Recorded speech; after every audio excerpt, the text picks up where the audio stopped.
You get your eyes checked, you get your teeth checked, but do you get your colon checked? That's right, your colon. This is Robert Manni, host of Guys TV, and this week my special guest is Ostomy advocate Raphaela Reeb. It all starts right here, right now on Guys TV. You can also catch me on KCAA Radio here in Southern California, Guys Radio, my worldwide podcast, and we're on UK Health Radio all weekend long. Guys TV, Guys Radio, thanks for your support. Okay, Guys Radio, it is the interview portion of our show, and today we're going to talk about stoma. You may not know what stoma is, but you have bowels, so if you have a problem with your bowels and you have the big C happens to you, well, then you're going to have to be aware of what stoma is. My very special guest is Raphaela Reeb. Raphaela is the one of the head honchos at UK Health Radio, where this show airs, and also the publisher of the Health Triangle magazine, which I write my column, Aging is a Choice, for that. It's a terrific digital magazine that comes out every month, and UK Health Radio is the largest talk health radio station in the world. It's digital. You can listen to us online. It's on demand. Guys Radio is there 4 times every weekend, plus on demand, so check us out. And a little bit more about Raphaela is she, in her previous life, if you will, was the chief flight attendant for a major worldwide airline. And for many years, she had retired from that. And it looked like she was going off into the sunset to have a new career, and everything was rosy. And what happened was she had a diagnosis of stage 3 or 4, 2 or 3 cancer. And fortunately, she had early detection. And after going through all the procedures and protocols, she decided to set up something called Stoma for Life, which is all about helping people who've had to address and face bowel cancer. And she's here right now, and we're going to talk about everything she's learned, everything she's gone through, and everything you need to know about bowel cancer and also stoma. So welcome to Guys Radio, Raphaela Reeb. Oh, thank you so much, Robert, for having me as a guest, and thank you for inviting me. Well, let's get right to it. This is a topic where sometimes we get these surprises in life at the strangest times. As I was mentioning to you, Raphaela, prior to airing that, I had to get 2 growths taken out of my kidneys, and it came as a surprise. I was out running. I felt a lot of pain. I ended up going to see the doctor a few days later. They said, you have a kidney stone, and oh, by the way, you have a growth on each kidney. I had that addressed. That was over 10 years ago. Everything's fine. But it's all about early detection, and sometimes the fortunate things we have that sometimes don't seem so fortunate at the time. I can say for a fact that my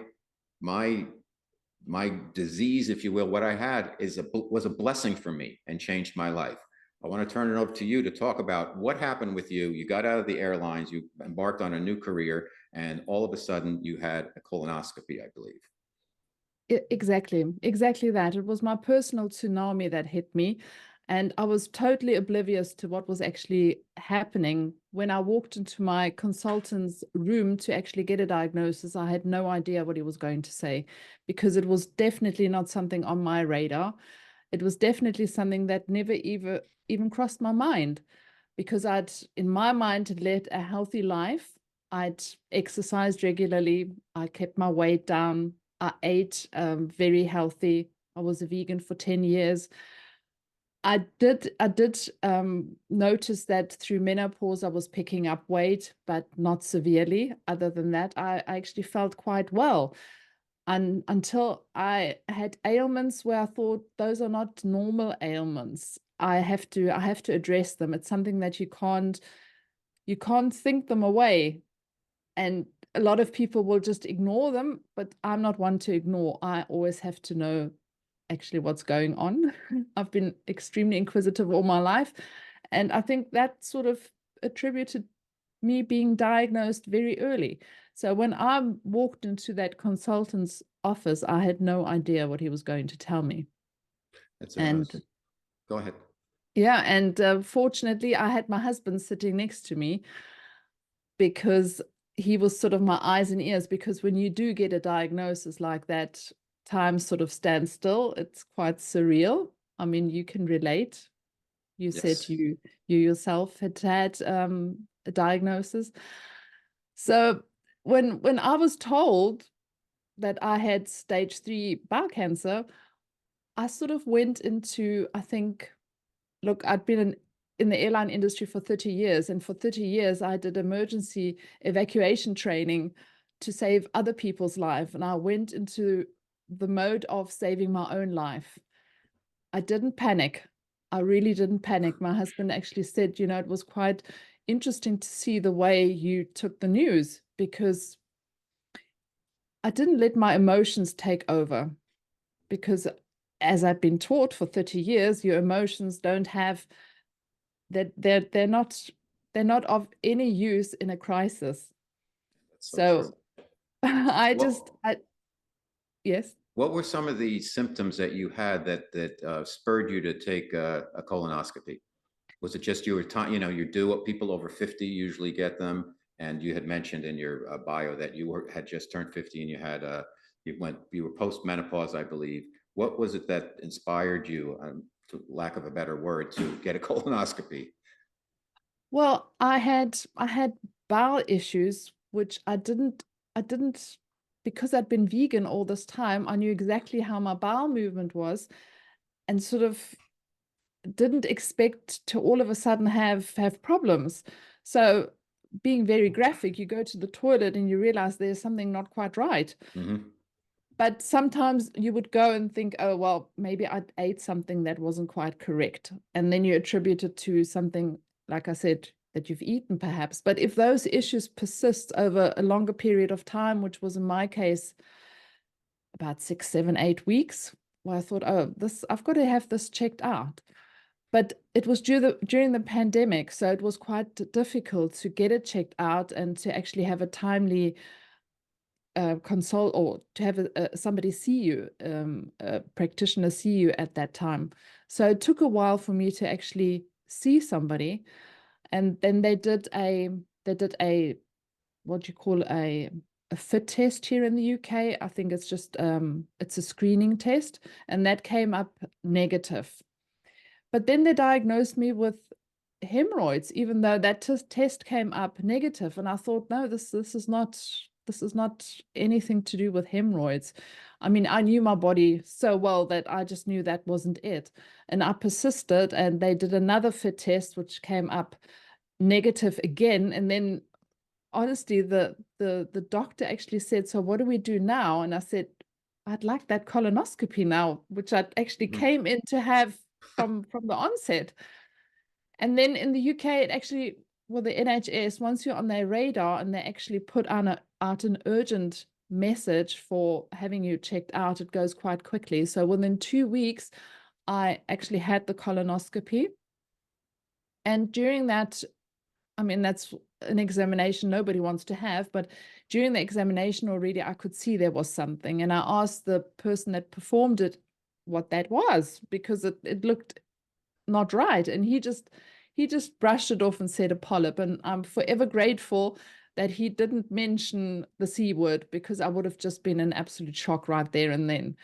So in my mind, I just went in there to see the consultant to have a non-cancerous polyp removed.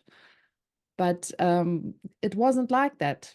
And as I was mentioning, you are in shock when you get a diagnosis, but I think my survival instinct kicked in, and my then consultant, and he was also then my surgeon. He said it has not spread to any of your organs, and that to me was, wow, okay, that, I mean, that's excellent. That's the best news you can have when you get a diagnosis like that, that it hasn't spread. And he said, but we can't see how bad it is until we open you up. So he basically gave me two options, and there was actually only one option for me, and that was just to live as normal, if I could put it, the way I'd lived before. And that was by getting a colostomy. Okay, so what do they actually do for that? What is a colostomy? What do they do? They take a section of your colon out? Yeah. Now I had it was the end of my colon, so it was rectal cancer. So Okay. they took out all of the last part of your colon, and they actually, it's an incision, it's an opening in your abdomen Okay. where where the waste will come out, and it's covered by a bag, and you have to change the bag, obviously, as much as you would if any normal person would go to the toilet. So it's a bag that's stuck on your stomach, basically. So what's the difference between a colonoscopy bag and a stoma? And what is a stoma? No, the stoma is just the opening. The stoma is just It's referred opening. to as the opening in Okay. your. So, and my opening is because it's the end of the colon, it's a colostomy. But you can also have an ileostomy, which is then your small intestines. So Okay. it depends. The stoma is just referred to the actual opening that you have. And then there's 3 different versions of openings that you can have, either for the bladder or for your small intestine or large intestine. Okay. My special guest on Guys Radio is Raphaela Reeb, one of the directors of UK Health Radio and also the publisher of Health Triangle magazine. We're talking about today, let's face it, we're talking about bowel cancer today and Raphaela's journey to wellness. And what we want to do today is really make people aware of what the process is like, what you need to be aware of, and how important early detection is.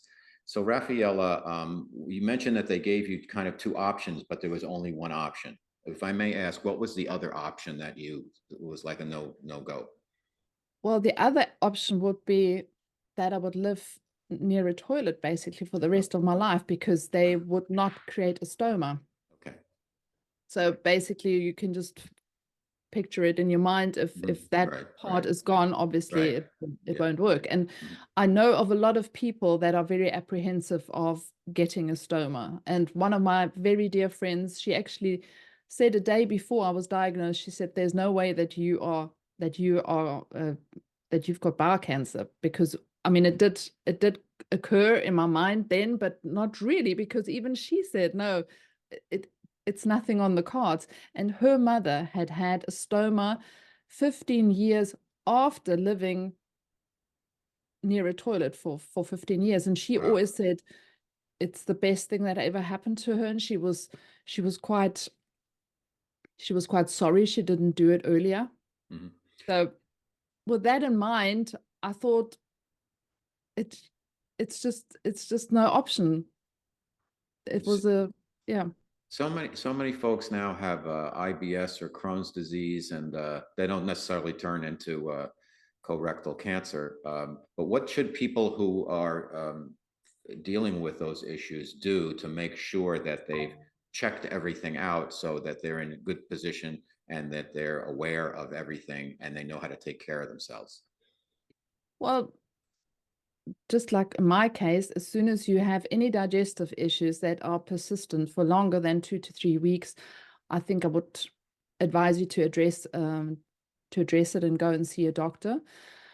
Do all your screening tests. I mean, we've been taught about females going to have the mammograms, going to see people or see and have early detection for so many other things, but bowel cancer or doing a colonoscopy, people are very apprehensive, or they don't really want to do it.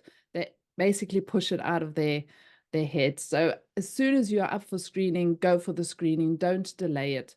And as soon as there are any issues like I had, which you're not happy with, then go and see a doctor, have it checked out. Unfortunately, I actually received the news only about 4 weeks ago.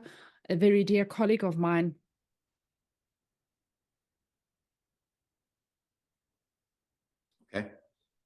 a very dear colleague of mine had passed, and his issues, now he'd passed from the same condition that I had, but he passed because he left it too long.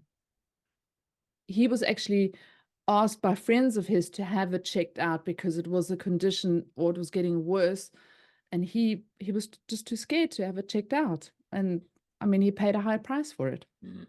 Now, the stoma is what's the actual name of the actual procedure and the vehicle, if you will? Is it called a stoma? No, it's a colostomy. A colostomy, okay. Yes. And then what does stoma mean then? The stoma is just the word for the opening. Okay, that's right. That's the only thing. And then Mhm. how long did it take without getting too graphic? I mean, this is something that's going to change your life, but you're living a normal life. So tell us what you can and what people need to know about that. So maybe that'll alleviate some of their concerns if they ever have to face something like that. Because you look great. You're very vibrant. You and your husband, Johan, are like purpose-driven people, real inspirations because he had a diagnosis of he would be dead in a year, and that was over a decade ago. And you guys are doing great work. So tell us a little bit about what you can share about the process in terms of what you had to learn about, what people should be aware of, what they don't have to be as concerned about. Well, obviously it's a whole new life that opens up. And I was actually looking back, I was actually quite fortunate because from receiving the diagnosis to my surgery, I only had 6 days. So there was no That's fast. wor- absolutely fast. So I did not have time to actually worry about it, or it was actually a very good thing looking back, because I actually had no idea. So there was nothing negative that could have actually developed in my head. I just I just woke up with the bag and I was taught how to manage it, and it worked out very well. I remember I was in the ward with 4 other women and we all had different ailments, but all had a stoma bag. And obviously everybody went in their own pace on how to deal with it and um, change the bag. I mean, Mm. they teach you right from the beginning to do it yourself. And if anybody's listening now, it's with anything in life, the beginning is always difficult. It's like just think back on when you're riding a bike, or if you're a first-time parent and you've got to change nappies for a child. It's a terrible time-consuming task, but once you know how to do it, it's really easy. And that's how I saw it. And I embraced it from the beginning. So if you should go through something like that, be positive about it, have a positive feeling towards it, because I see it as my lifesaver.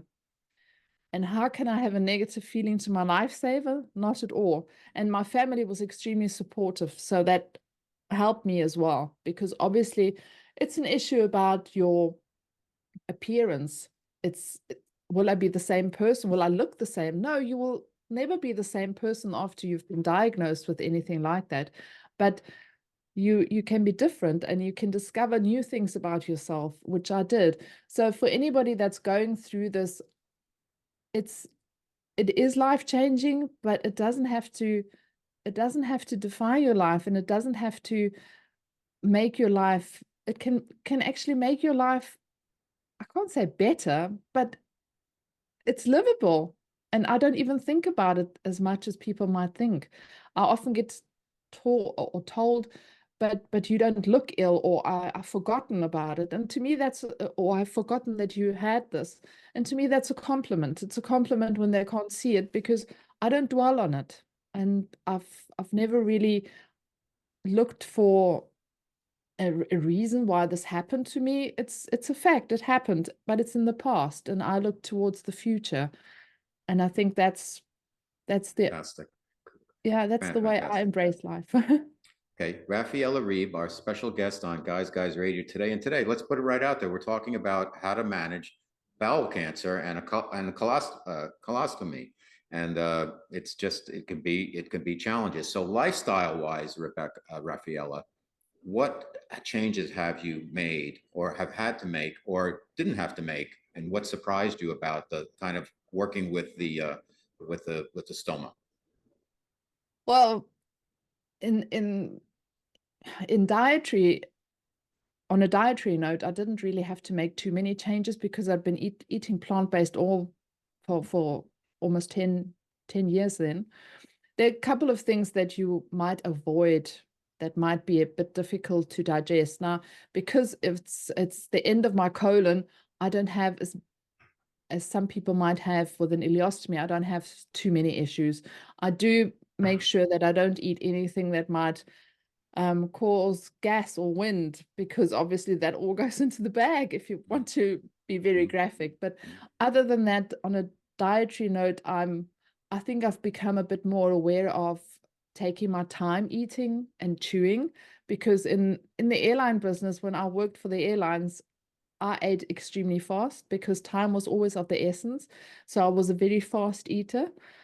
I've actually made it my aim to be the last to finish at table, just to eat in, I won't say mindful, but just to be more aware of my chewing and eatings, because it's all digestion, and digestion does start in your mouth already. So that's something I've looked at. I haven't really changed anything else, because I do exercises still. Okay. I How can't about really say.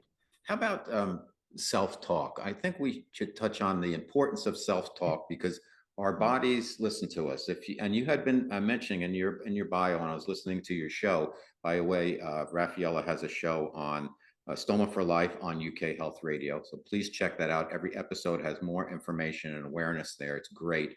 But you mentioned the importance of self-talk, and you had been saying to yourself, this is going to make me sick, this is going to make me sick, or something to those words.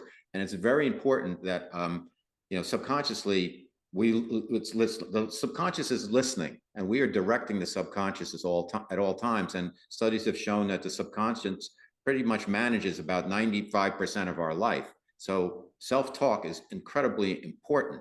Talk to us about that. Yeah. I firmly believe that as well. And I was in a very bad place prior to my surgery. I was saying we were all going through the pandemic, and I'm not taking that as an excuse, but I did not practice any self-care whatsoever. I was really being absolutely negligent with my thoughts. I had toxic thoughts most of the time, lots of fearful thoughts, lots of anxiety. As I said, we were going through the pandemic, and I actually left the airline industry because of the pandemic, because the airline industry was going through a horrific time. Sure. I mean, we were grounded for months on end, and it was a job I absolutely loved, but I always said I'm going to be true to myself, and when I don't enjoy something anymore, I will change it. And I did, but getting there was a process, and I think that process took its toll on my mental health as well. And I had a lot of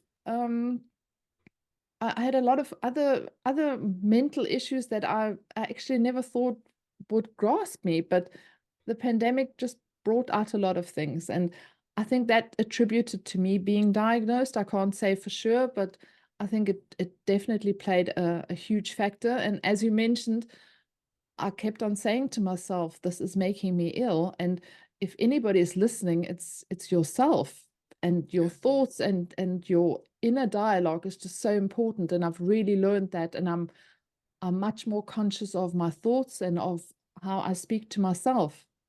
That's so important. Interesting. And also the support of your husband and your family. When I was going through my surprise, my son was 1 year old. My best friend had died a year earlier with a son 2 years old. He had prostate cancer, and it got away from him. And I'm like, oh my God, is this my turn now? And I said, no way. And we went through everything. And I asked my wife afterwards, I said, you didn't seem concerned. Why was that? And she said, I always saw you as healthy. I never saw you as sick or disease. I always saw you as healthy during that time frame. So I wasn't concerned the way I was concerned, but I wasn't concerned that things wouldn't work out right. And I think that's incredibly important, to have that type of energy coming to you instead of the oh my God. Because I noticed with a couple of other friends, as soon as they found out what I had, maybe you've had the same experience, I could see the switch go off saying he's gone. Mm. And I figured that's just because it's not their fault, that they're not doing it at me. It's just that's their fear. They'd have to shut it off. Did you experience any of that when you had your diagnosis and you shared it with your friends? Yes, certainly. I certainly did. And you can't really blame them, because a lot of them have never had to face any of that, and everybody's got their own reality and or also their own way of dealing with something like that. But I there's something that I can't really work well with, and that's pity. And a lot of them pitied me. And I thought, Mhm. I don't want to be pitied, because I don't, as soon as they came around the corner with pity, I thought, do I have to feel bad now? And I never did. I was just, I was just, I had I had this innate strength in me that I didn't want it. How can I actually express it? I didn't want them to deflate it through their Mhm. pity, if that sort of makes sense. So I was, yes, I did have people that didn't know how to deal with it. I mean, I myself had to learn how to deal with it Mhm. It's as well. interesting. Well, maybe you had the same experience as I did. I had never thought about mortality or never kind of looked into the void. And once I did that, and I did work before my surgery, I did a lot of visualization. I did some color works, and the size of my growths actually shrank, but they still, like, we got them out. Mm. But it emboldened my belief in the fact that we have some input in terms of what's going on with our body. How did you deal with that type, the mental side of things when you were going through it, understanding, other people have their own discomfort? When you were, I'm sure at some point said, am I going to make it? How did you handle that? And how has that made you a better person? I'm sure it has, because I know it's made me a better person. I think anybody who's gone through this, like Johan, and you get over it, the food tastes better, the air smells, cleaner, and everything is better. And the one thing that I don't have as much patience for. In a lot of ways, I have more patience, but I don't have patience for people who waste my time. But otherwise, it's been like a real blessing now that I don't even think about it anymore. Yeah. Talk to us about that, all of that stuff. Well, I think you've just hit the nail on the head, because time is of the essence. And once you've gone through something like that, you realize how precious time is. I mean, there's no present like time, and no time like the present.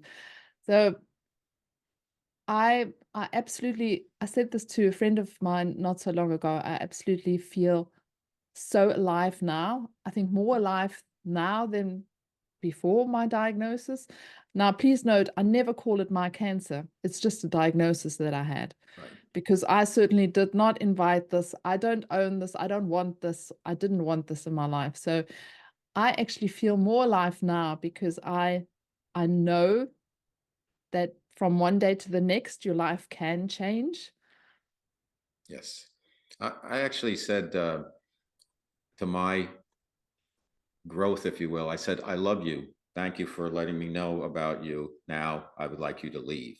So I'm Mhm. going to release you. And fortunately, the surgeries went beautifully.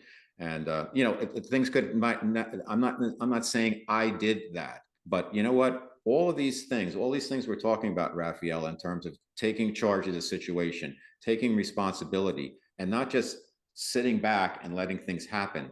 I think even my physician, my surgeon said, we like patients like you because you're doing stuff, you're doing your best that you can do. And since then, my diet's changed. I don't eat meat. I don't drink alcohol.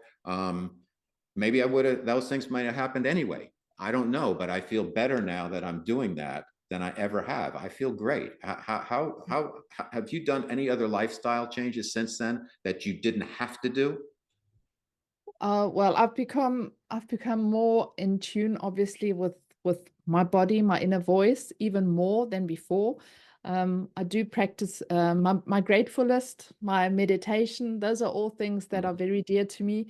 That's how I start my day, and that's how I actually also finish my day. Just being Me too. grateful for every single moment. And I try and teach my children about this as well. I mean, they've had both their parents as cancer survivors, so to them it was obviously a huge shock as well. But yes, I embrace that fully, being being being responsible of Mhm. yes, my mind. And It's so that's how, important. yeah. My special guest on Guys Radio, Raphaela Reeb. We're talking about really bowel cancer, cancer in general, how we can deal with it. We're not talking about cures or this and that here. We're talking about, the personal journeys.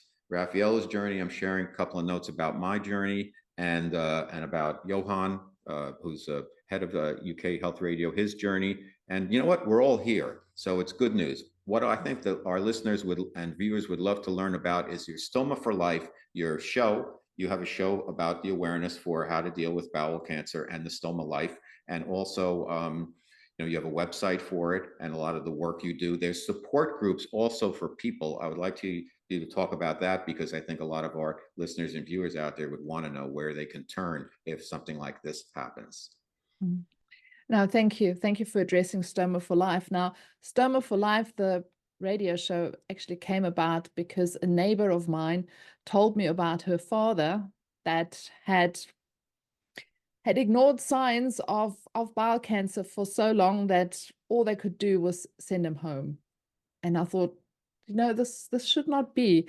People should be made aware that there are treatments out there. And if early detection, especially in bowel cancer, is, I mean, if it's detected early enough, it is curable and you can live a normal life. I mean, I consider myself leading a normal life now. Okay, as a person with a colostomy here in the UK is deemed or is said to be a disabled person, but I don't see myself as being disabled. It's just I always say I'd rather have a bag on my Sorry. I always say I'd rather have a bag on my tummy than a tag on my toe. So it's just the way you look at these things. And to me, I yes, I wanted to create a platform for people to go to and be able to hear other people that go through a diagnosis or live in an ostomy, because as I mentioned before, and I had no idea what a stoma was when I walked into that consultant's or into my surgeon's consulting room. I had no idea, and I don't want other people to go through that. So I want to share with them that it's not that bad. You can live like that, and that prevention is better than cure. And I know that here in the UK, you get a screening test from the age of 50, but a lot of people don't actually participate. And I would just like to invite them to do so. Unfortunately, numbers of people that are much younger are increasing in bowel cancer. I know it's actually a global thing. It's not just in the UK, it's in the USA as well. And we've lost some very young people to this disease. So I wanted to create a platform just to raise awareness, show people it's okay to talk about these issues, because a lot of people still, when they talk about bowel movements, it's a hush hush thing. People don't like to talk about it. It's something that you don't talk about. Exactly. You know? You were vegan prior to this, Yeah. and it's a very healthy lifestyle. And a lot of people are, the way if you look at the food that's advertised on in the media, the bacon double cheeseburger with the garlic butter and this and that. These are things that, like, if you really have to be careful of what you eat these days more than ever. What was your self-talk like when you're being a vegan, doing everything you need to do in terms probably the healthiest diet, and it's not an easy one to follow. What did you learn from that? And what have your other people in the Stoma group, the Stoma for Life group and support groups, are their lifestyles more apt to be a stepping stone towards the road to bowel cancer versus a vegan, or have you found that it's totally random in a lot of ways? It is totally random in a lot of ways, but I've also found that a lot of people, they don't want to change. Then they think, okay, it's been removed and I can carry on doing what I've been doing, but you actually can't. And okay, I can't really redefine my eating habits because they are already very healthy. But as we mentioned, I'm constantly working on my thought processes, and which I attribute to me being diagnosed, that I was really not kind to myself. So a lot of people, I find, they just ignore that. They also find it too challenging. But nobody fights for your life like yourself, and you should give everything a chance. And what is the big deal on trying a new diet? You might just find new things, new taste explosions. There is no, I mean, try it for 30 days. I invite you to try it for 30 days and tell me, has it made a difference? Well, it did. It definitely did with me. Okay, you could say you're a vegan and you still got bowel cancer, but it's just like a smoke or non-smoker that gets lung cancer. These right. things happen. And I want people to just make sure you cannot say this will never happen to you. I mean, it's a classic saying. A lot of people, when they get diagnosed, oh, I never thought so. Yes, these things do happen. I don't want to scare anybody either, but just be wary and listen to your inner voice, because to me, my inner voice was screaming at me and saying, you have to get this checked out. And I think a lot of we've all forgotten how to listen to that inner voice. A lot of people, or a lot of children actually, they still listen to their inner voice, but us grown-ups, we don't anymore. We are, I think there's so much noise around us, we forget to listen to our inner voice. Mhm. What, in terms of the episodes for your radio show, what are some of the topics that you covered so people can be aware of that? I've covered stress management. I've covered people with Crohn's disease.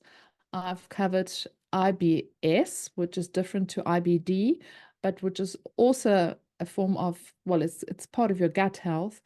I have had a lot of people on that had, pretty much like me, never heard of a stoma before and ended up with one. So it's a broad spectrum, from the people that are affected by it, or the people that actually I've had my surgeon on as well. He was kind enough to come onto the show and just talk about, What did he have to say? What was his kind of words to well, the wise? his concern is just like mine, that people are younger and younger being diagnosed, and that we pledge for early detection and screening. I know in the US, as far as I know, it's been lowered to 45. Mhm. Now here in the UK, the screening starts at 50.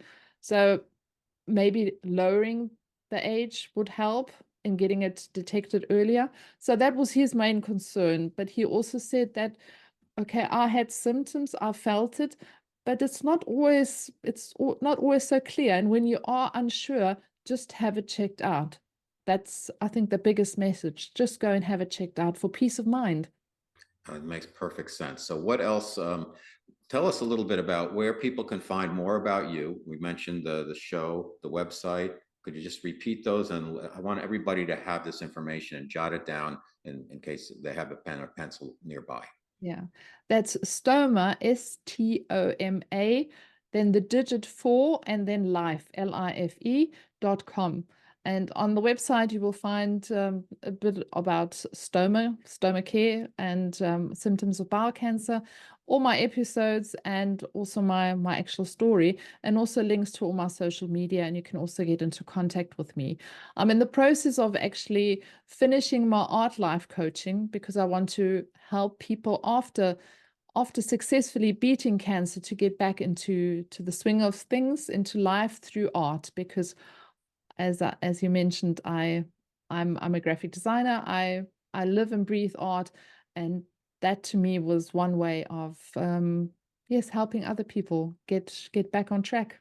And Health Triangle Magazine, which is the digital publication as part of UK Health Radio. Talk to us a little bit about that, because you are kind of the publisher and oversee all the creative. Yeah, yeah, I'm the creative director.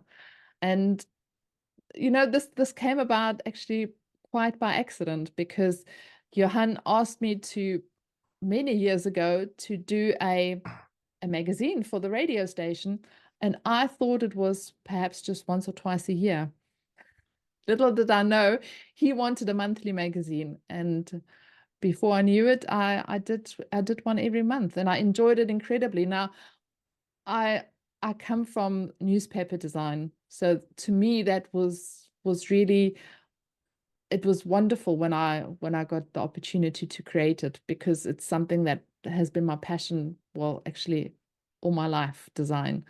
So now we've just published issue 123, and I really enjoy it. I must say it's been a wonderful journey on a design aspect, and you can see, well, I can see it's different and it's new every single month. So I Well, invite. it's beautiful. It's a beautiful publication. It really looks great. And the content is very digestible, short articles, but to the point, and so many different topics that are covered there. And Yeah, I'm so pleased that my series, Aging is a Choice, yeah, which is about a lot of the things we talked about today, about the importance of self-talk and important, really just being taking care of yourself and being positive. And that's what it's all yeah. about, because I think what happens in our culture is that we are given, there's a thing I call social ageism, where we are given you're at this age, so you are this. You are the worker, now you're the provider, and now you're grandpa, and now you're old. And I Mm, hear it all across the board. Every one of my friends who's turned 70, they've said that word every time because mm, they've been told you're old. And mm. I don't agree with that, because I'm not 70, but I don't feel old. Somebody tells me I feel how I feel. And I Yeah. think concerning what you've gone through and what we're all going through in terms of our culture, we have to really take the reins and manage our own lives. Absolutely. I agree 100%. And I also found this, a lot of people are old before their time because they keep on saying they're old. Now, what is age? What is the number? I mean, it's actually Exactly. irrelevant. It's irrelevant on anything. I mean, you can feel 100 when you're 20, but it's all a state of mind. So I also don't let age Absolutely. creep up, and I celebrate every single number. A lot of people get depressed when they hit the big 50 or 60. Mhm. Why? I mean, you have just achieved You made it. something great. Exactly. You've Exactly. exceeded, and there are so many people out there from my school days that never even saw 40. So I'm happy to celebrate each and every birthday. Regardless of the bumps on the road during the journey, it's part of our journeys, makes us better people. And I can tell you're a quality person to begin with, and this has really elevated you to you are a way shower to the world with what you're doing, because this is something that's on the increase, and you are putting information out there to help people deal with this. So thank you for everything you're doing, Raphaela. Keep doing the great work, and please come back and talk about it again. Thank you so much, Robert, for having me. It was You're, great talking to you. you're If welcome. you enjoy the guests and content I bring you each and every week to Guys TV and Guys Radio, please support us by subscribing to our channels and platforms. Thank you.